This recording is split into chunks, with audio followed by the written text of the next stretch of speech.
दोस्तों, जय electro homeopathy. मैं डॉक्टर अंधेर शर्मा आपको अपने चैनल पे तहे दिल से स्वागत करते हैं। आज हम जानेंगे ग्वाइटर के बारे में। ग्वाइटर होता क्या है? What is goitre? What is goitre? Goitre घेघा होता है जो कि गले में ये साइज बढ़ जाती है और उसको बोला जाता है, जैसे थायराइड ग्लैंड्स का जो उसकी साइज रहती है वो बढ़ जाती है तो उसको गोइटर बोला जाता है।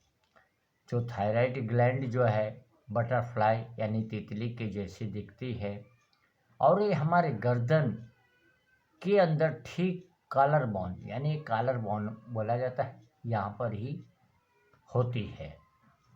हालांकि गोइटर में पेन नहीं होता, इसमें पेन नहीं होता, लेकिन इसमें थायराइड ग्लैंड्स की साइज बढ़ने से हमें खांसी, सांस लेने में दिक्कत हो सकती है। यानी कि यहाँ पर ग्लैंड्स बढ़ जाते हैं, मैस्कुलर चीज़ बढ़ जाता है। इसके सिम्टम ज़्यादातर पाए जाते हैं कि नेक हमारा स्वेल हो जाता है, थायराइड ग्लैंड में गांठें भी पड़ सकती है, छोटा या बड़ा दिखने लगता है गांठ जब पड़ती है, निगलने में तकलीफ होती है, सांस लेने में तकलीफ होती है, गला बैठ जाता है, खांसी होता है। अपना हाथ उठाने पर जैसे हम हाथ उठाएंगे ऐसे बाएं या दाएं में तो हमें चक्कर जैसा भी आता है। और वह ग्वाइटर क्यों होता है इसके बारे में जानते हैं।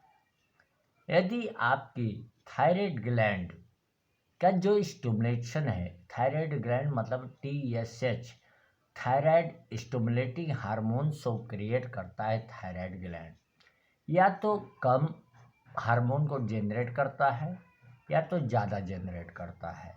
दो में से कोई भी होता है। हाइपोथायरॉयडिज्म भी माना जा सकता है और हाइपोथायरॉयडिज्म भी माना सकता है।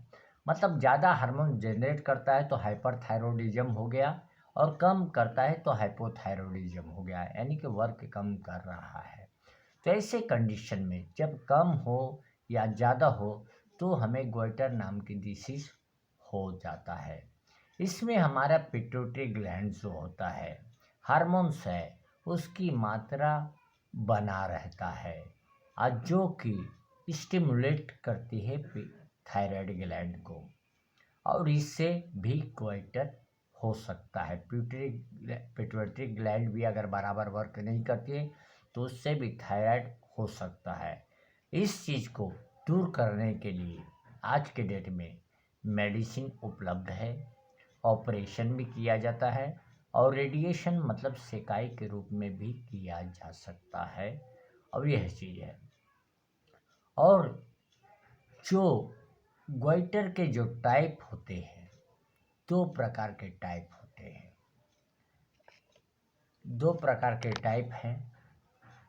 पहला है diffuse small goitre. Diffuse small goitre क्या है?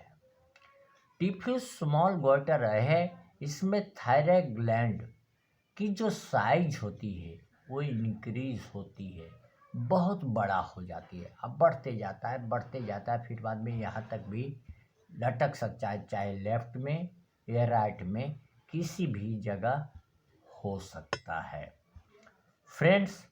और जब उसको टच करते हैं तो हमें सॉफ्ट महसूस होता है और एकदम सॉफ्ट मतलब नरम, जैसे टच किया तो एकदम सॉफ्ट, जैसे कोई भी चीज़ हमने बॉल नरम पकड़ते तो एकदम सॉफ्ट रहता है, एकदम नरम रहता है, वैसा महसूस होता है। ये पहला टाइप का ग्वाइटर हो गया। दूसरा टाइप का ग्वाइटर हो गया नोडुलर ग्वाइटर। नोडुलर ग्वाइटर क्या होता है? इसमें कुछ थायराइड के कुछ हिस्से का आकार बढ़ जाता है और गांठ बन जाता है। इन्हें छूने से आभार महसूस होता है और यानी टच करेंगे तो महसूस करेंगे कहीं पर गांठें हैं, उसके लिए हम ट्रीटमेंट कर सकते हैं।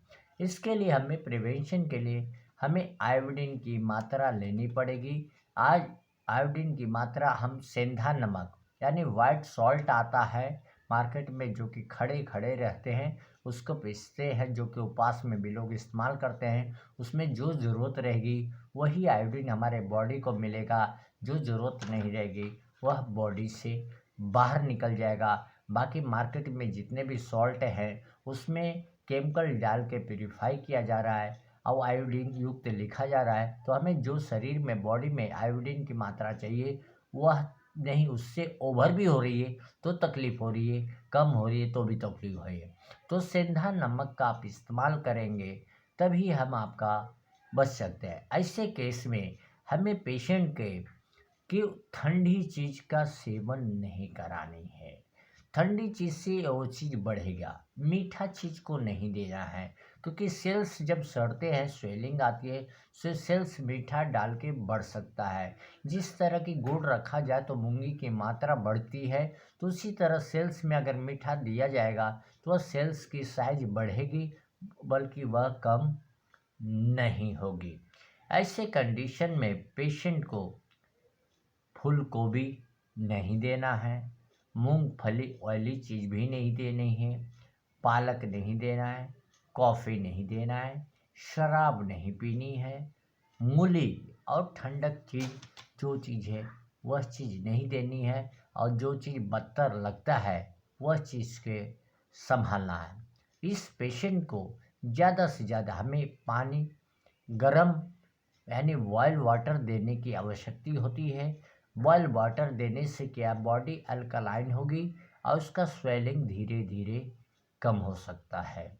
अभी फ्रेंड्स, अभी मेरे पास एक पेशेंट आया हुआ है, उसका नाम तो नहीं बताऊंगा, लेकिन उसका सोनोग्राफी में आया है मल्टी नोडुलर गोइटर।